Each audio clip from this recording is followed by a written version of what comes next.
Hello friends, मैं लाया हूँ आपके लिए आज नई कहानी सौतेली माँ।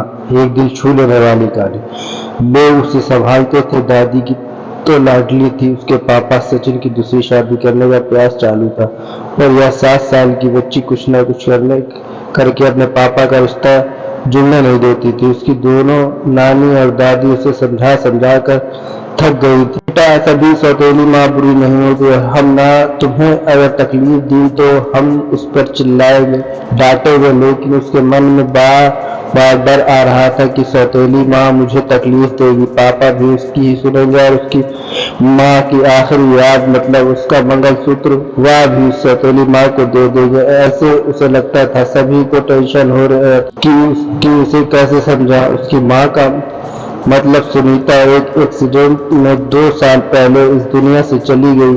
तब से लेकर अब तक उस बच्ची को सभी संभालते थे, पर उसकी यह जिद जरा ज्यादा ही थी। कैसे बताया भी इसे।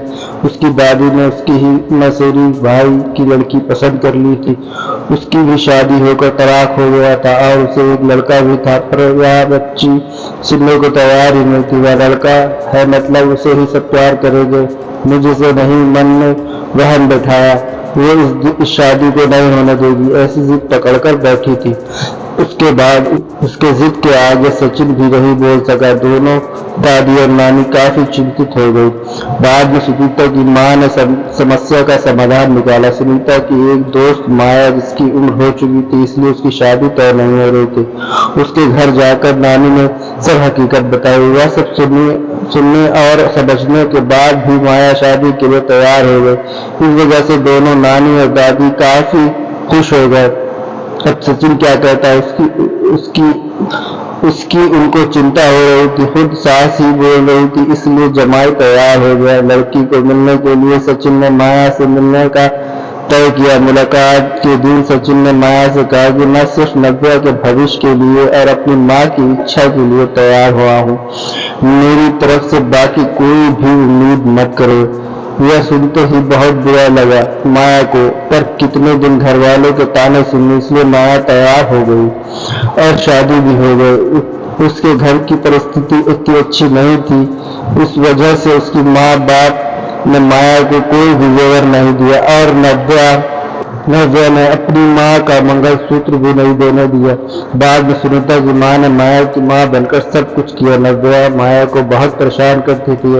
वो सौतेली माँ ऐसे ही पुकारा करती थी। उसे माया थोड़ा सा डांटती है, उसे तुम्हें कोई भी हक नहीं है। नव्या ने काफी तमाशा किया, पर उसकी साइड लेने वाला कोई भी नहीं है, ये उसे समझ में आ गया। उसने माया पर बहुत गुस्सा आता था। माया उसे बहुत समझा रही थी। धीरे धीरे माया और सचिन का रिश्ता भी सुधर रहा था, पर पति पत्नी जैसा रिश्ता उनमें नहीं था और वो सचिन ने उसे पहले ही बता दिया था। माया को बहुत बुरा लगता था। उसने अपनी इच्छाएं अपने मन में ही दबा दी। नव्या को उसने बताया, मुझे बहुत चिंता होती थी इस नव्या की, पर अभी नहीं होती। तुम हो ना, अभी मेरा कुछ भी हो जाएगा चलेगा, पर तुम्हारे लिए मुझे बहुत बुरा लगता है। जिस बच्ची के लिए तुम इतना करती हो उसे कीमत ही नहीं है। तभी माया मुस्कान के साथ बोली। नव्या को देखते हुए बोली, उसने मुझे हमेशा गलत ही समझा। हमेशा की तरह नव्या ने माया से बहुत झगड़ा किया। सचिन के घर पर आते उसे सब झूठ बताया, पर उसने भी नव्या को सुनाया। गुस्से से नव्या ने खाना भी नहीं खाया। माया ने भी खाया नहीं। नव्या को समझाने के लिए गई तो माया ने कहा, मुझे तुम्हारी माँ की जगह नहीं चाहिए। उसकी आखिरी निशानी, मतलब उसका मंगलसूत्र भी नहीं चाहिए। मुझे सिर्फ तुम माँ बोलकर पुकार लो। मेरे लिए उससे बड़ा कोई पुरस्कार नहीं होगा। जिस दिन तुम ऐसा करोगी उस दिन मुझे ममता का गहना मिल जाएगा। वही मेरा खरा पहला गहना होगा। पर नव्या सुनेगी तब ना। जैसा था वैसे ही सब चालू रहा। कई दिन बाद दादी की तबीयत बिगड़ी। उन्होंने सचिन को बुलाया और कहा, माया बहुत अच्छी लड़की है, वह कभी भी भेदभाव नहीं करेगी। तुम उसको अपनी पत्नी की तरह स्वीकार कर लो। उसकी भी कोई उम्मीद नहीं होगी तुमसे, वह पूरा करेगी। आखिरी शब्द बोलकर दादी चल बसी। सचिन को माँ के वह शब्द कान में गूंज रहे थे। महीना हो गया, तब भी वह शब्दों का विचार करके गैलरी में शाम बैठा था। उतने में माया ने खाना खाने के लिए आ रहे हैं ना ऐसा बोलकर बुलाई आई। सचिन का सब्र का बांध टूट गया। वह माया के गोद में सिर रखकर बहुत रोने लगा। आज 5 साल बाद पहली बार सचिन ने माया को छुआ। माया घबरा गई। उतने में नव्या पर आ गई। इस वजह से विषय ही खत्म हो गया। कई दिन बाद वापस सब नॉर्मल हो गया। दोनों ही अब जमीन से मन से नजदीक आ गए थे। नव्या को समझ आने के बाद वह भी बड़ा अच्छा बर्ताव करने लगी। अभी उसकी 12वीं की परीक्षा थी, इसलिए माया उसे टाइम टेबल सब ठीक से संभाल रही थी। कुल मिलाकर सब अच्छा चल रहा था। ऐसे में उनकी खुशियों को नजर सचिन का भी एक्सीडेंट हो गया और वह गुजर गया। अभी माया और नव्या दोनों ही एक दूसरे के लिए जो भी सेविंग थी उस पर घर चल रहा था। माया तो ग्रेजुएट नहीं थी, इस वजह से उसे नौकरी मिलने में दिक्कत आ रही थी। छोटी छोटी नौकरी करके वह घर खर्च चला रही थी। सचिन की सब सेविंग उसने नव्या के लिए रख दी। अब नव्या को प्यार हो गया था सुशांत नाम के लड़के से। इस वजह से माया ने उसका प्रेम विवाह करने का सोचा। सब लोग अच्छे हैं, नव्या भी खुश रहेगी ऐसा उसके विश्वास था। पर सुशांत की मां खड़ूस थी। सचिन के जाने के बाद उसकी परिस्थिति भी अच्छी नहीं थी। नव्या शादी के बाद ज्यादा गहने नहीं लाई, इसलिए ससुराल वाले उसे तकलीफ दे रहे थे। उसकी सास की सहेलियां घर पर आई थी नहीं दुल्हन से मिलने। तब नव्या की सौतेली माँ के बारे में बुरा भला बोल रही थी। सौतेली माँ है ना, इसलिए ऐसा जानबूझकर किया होगा। सब कुछ खुद के लिए रखा होगा और बेटी को लंका की पार्वती बनाकर सिर्फ मंगलसूत्र पहनाकर भेज दिया और हंसने लगी।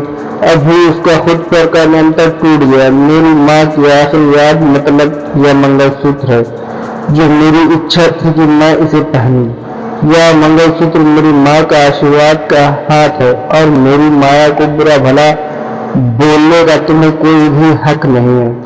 आज वह इसलिए मैं हूँ, उन्होंने मुझे अच्छे संस्कार दिए, डिसिप्लिन सिखाया, संयम और बड़ों का सम्मान। यह सब बातें कोई भी उम्मीद न रखते हुए सिखाया। पापा के जाने के बाद भी उन्होंने कमाए हुए एक पैसे भी खुद पर न खर्च करते सब पैसे मुझे दिए। कभी भी सौतेले पर कोई नहीं दिखाया। मेरे लिए उन्होंने खुद का बच्चा तक नहीं होने दिया। पर मुझ पागल को कभी यह समझ में नहीं आया। उन्होंने मुझे सिर्फ और सिर्फ प्यार किया। मुझे उन्होंने एक भी चीज चाहिए थी जो मैं कभी नहीं दे पाई। सब औरत एकदम सोच में पड़ गई, आखिर वह कौन सी चीज चाहिए थी। उन्होंने नव्या से पूछा क्या चाहिए था। सच में बहुत महंगा गहना होगा, इसलिए तो उसने इतना एडजस्ट किया होगा। बातचीत हो ही रही थी तब वहां माया आई और औरतें वो खुसुर करते हुए हंसने लगी। माया मन में डर गई। नव्या ने ऐसा क्या किया होगा, ऐसा क्या किया जो यह सब औरतों से देख रही है। तभी नव्या ने माया को गले लगाकर प्यार से माँ बुलाया। दोनों मामलों की सब भूल कर एक दूसरे की बाहों में गुम हो गई। और तो जब जाना काना फूसी कर रहे थे तभी नव्या बोली, आप सबको वह गहना देखना था ना, यही है। माँ बुलाकर ममता का गहना उसे चाहिए था। माया को तो रोना आ रहा था। दोनों सचिन और दादी की फोटो के सामने खड़ा रहकर उनके हाथ जोड़कर खड़े थे। नव्या ने उसे माफी मांगी और माँ को भी खुद से कभी दूर नहीं करूंगी ऐसा वचन दिया। दोस्तों, समाज में कई गलत बातें भावनाएं बनी हुई हैं जो हमें अनजाने बच्चों तक दूर पहुंचाती हैं। हम बच्चों और खुद को भी इस बात को समझना होगा कि हर पुरानी बातें पूरी तरह या हर किसी के लिए सच या एक समान नहीं होती। किसी एक का सच दूसरे के लिए झूठ हो सकता है। इसलिए किसी भी बात को अपने दिलो दिमाग में बिठाने से पहले उसकी सत्यता की कसौटी करना बेहद जरूरी हो जाता है। सौतेली माँ का दिल छू लेने वाली कहानी। अगर दोस्तों ये कहानी पसंद आई हो तो सब्सक्राइब चैनल